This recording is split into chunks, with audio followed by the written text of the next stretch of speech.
here's what they discovered. And it's not in the published work. It's not in the other videos. It's not in that material. But here's the conclusions after all of it. And I met the Northwest field director, got to know him real well over the years, of the Mankind Research Association, the kind of stuff they were doing back in the 70s. And he kept his data. He's got a great box of data talking about all of these experimentations. And what they concluded was that extrasensory perceptions, these odd little things that people could do, were real. Not in all instances, but in enough instances to cause them some alarm, military planners. Because what also they discovered is that human beings generally have these innate capabilities that we used to call extrasensory perception. Some have referred to as gifts of the spirit. They come by a lot of different names. But what they are is natural attributes of what human beings are. We're created in the image of a creator. That means more than how we look. It has to do with what we are. And what we are very capable individuals. But in order to reach those higher capabilities, in order to reach those higher states of awareness, in order to actualize your full potential as a human being, you have to be able to slow the mind. You have to be able to create a situation where the mind, if you were to look at it with an EEG and look at the brain activity, you get very coherent, very rhythmic patterns, the kind associated with the emotions of love and empathy and compassion. Same kind of patterns show up. Higher ordered thinking is associated with these coherent patterns, these rhythmic patterns. Fear, flight responses, anger, hate, you get incoherent patterns all over the map at a higher amplitude, at a higher pulse rate that indicate agitation, confusion, the inability to think. What we do know is that in states of fear, worry, and anxiety, you cannot ever reach your higher capacity as a human being. So the easiest mind control technique, keep people in a state of fear and worry and agitation, and we're defeated before the first volley is fired. That's not what we need to be about. You know, when you think about it, when you're walking confidently, consciously doing what you know you're capable of doing, how empowering it is to step into each act that you take on as a human being in a productive and meaningful way, without fear, without worry. It's when your mind falls into what some call that zone that the athlete knows and the artist knows and every one of us knows in those instances where those sparks of creativity come through. That is our normal state of consciousness.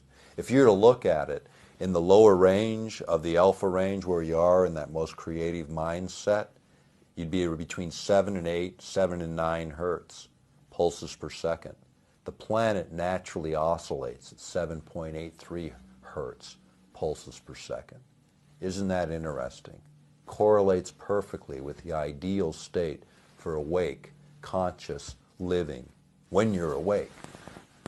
And yet the fields that we surround ourselves with in this room right now, in every room where everyone's watching this because the power grid is operating at 60 hertz, 60 pulses per second, an agitating signal all the time in our background noise, if you will, our noise.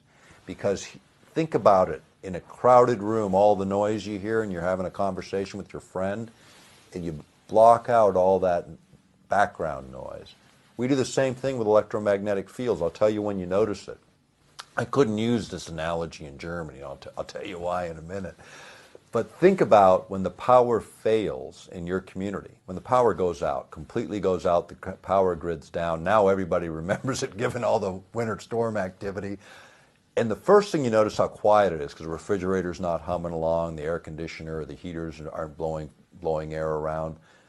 The second thing you notice is how your whole body exhales as you relax.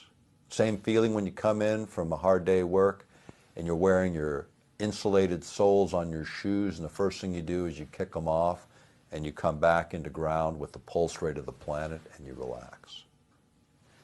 That relaxation is the silence. Do you know what the sound of being born into an explosion is? Silence. We're living in that explosion, in the fields that surround us every moment of every day. When I used that analogy this last year in Stuttgart, everybody looked at me like I was crazy when I said, you know when the power fails. It never fails in Germany.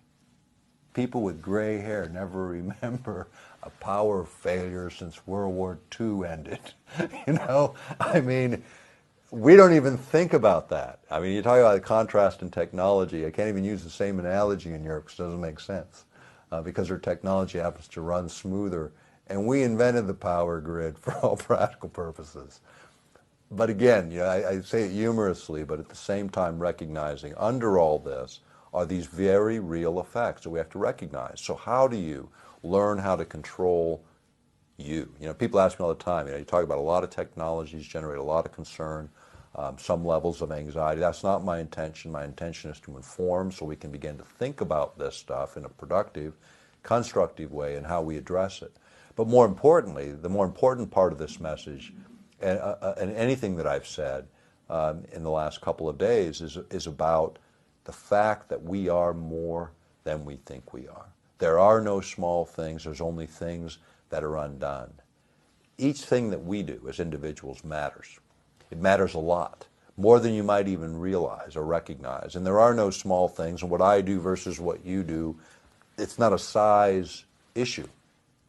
It's getting the work done. All of us have a sphere of influence, and we need to assert ourselves in that sphere of influence. What that means is it might mean that we have a conversation with our family or our close friends. We don't feel any anxiety having done that.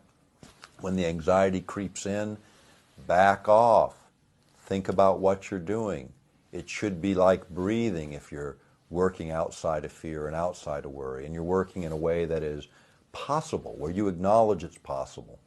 Do what you know you can do to further your version and your view of the truth, and do it in a respectful way, and do it with confidence.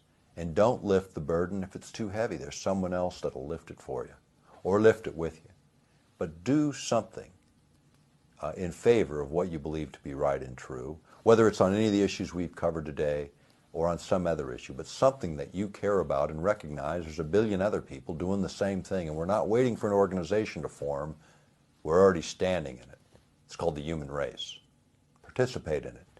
Be what you were created to be, and assert yourself in the world today by affecting change, by direct action, in a respectful and rational way, and without fear and without worry, because that is the zone in which things can happen. Fear is the adversary. It has always been the adversary, and it's the easiest method of controlling human behavior.